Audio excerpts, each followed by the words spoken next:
يعني أن نحن أمام فيلم يمكن أن نختلف حول رسالته السياسية، لكن بغض النظر سنتفق على رسالته أو على رسائله الإنسانية والفنية، وأيضا رسائله في السينما الرائعة الجميلة.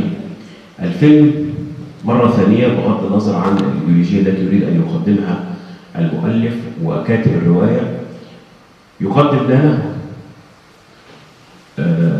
لوحة أو لوحات سينمائية غاية في الإبداع عادت بنا إلى أجواء الحرب العالمية الثانية من زوايا جديدة ومتعددة.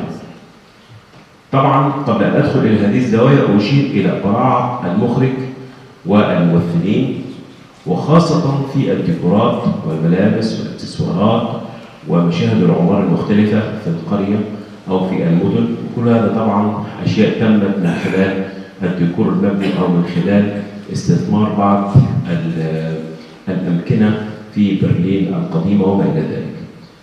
الزوايا التي نريد أن نشير إليها، أول هذه الزوايا أن المعتاد دائما كانوا في الأفلام النازية أنهم كانوا يقدمون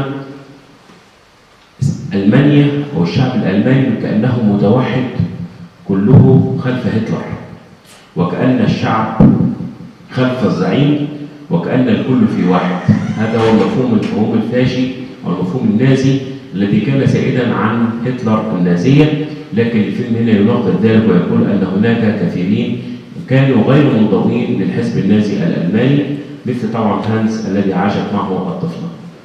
الأمر الثاني في الزاوية أننا وجدنا فيلما يقدم سردا من خلال عيون هذه الطفلة ذات 9 أعوام بكل ما فيها من مأساة، سواء مأساة الأمة التي كانت شيوعية ومأساته هي التي سرقت الكتب وعشقت القراءة وأقامت صداقة مع اليهودي ماركس وما إلى ذلك. كل هذا وجدنا سردا من زاوية عيون صغيرة، لكن هذه العيون أطلعتنا بشكل كبير على عالم القرية، على تفاصيل فقر الأسرة التي كانت تعمل بالغسيل لكي تربح بعض المال البسيط يعينها على الحياة، وكل مشاهد الحرب والدموية سرد سينمائي غاية في شغفه. النقطة الثالثة دي أهم في رأيي، أننا سمعنا ملك الموت يتحدث في أول الفيلم وفي آخره، وبعد 90 سنة وهو يقبض روح ليزا.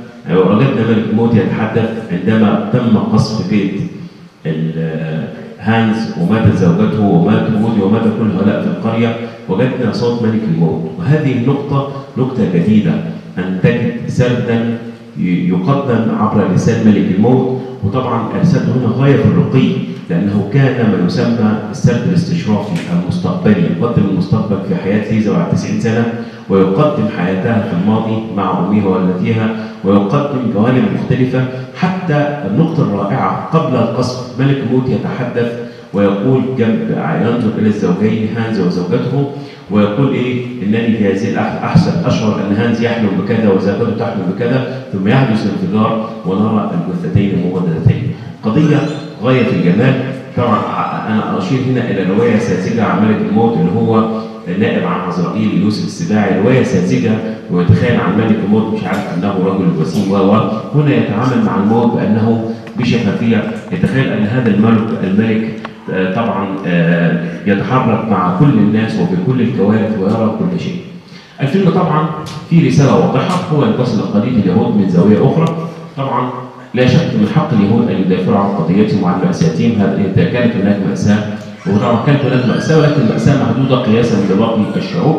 لكن طبعا نريد أن نستفيد من هذا الفيلم فنيا، لأنه بالفعل تستطيع في عام 2013 أو 2014 أن تنتج فيلم يعيد سرد أحداث الحرب العالمية الثانية بكل تفاصيلها، ومن خلال قرية صغيرة ومن خلال أسرة فقيرة ومن خلال طفلة ومن خلال هذه المشاعر الجميلة تقدمها مرة أخرى وتقرأها الآن بعد مرور 70 عاما عن انتهاء الحرب، لتعرف أن المآسي الإنسانية أيا كانت ديانته وأيا كانت توجهاته الفكرية تظل مأساة إنسانية. شكرا لكم وشكرا لأستاذ البعاء لهذا الاختيار الجيد. شكرا لكم. حابين نحكي شوي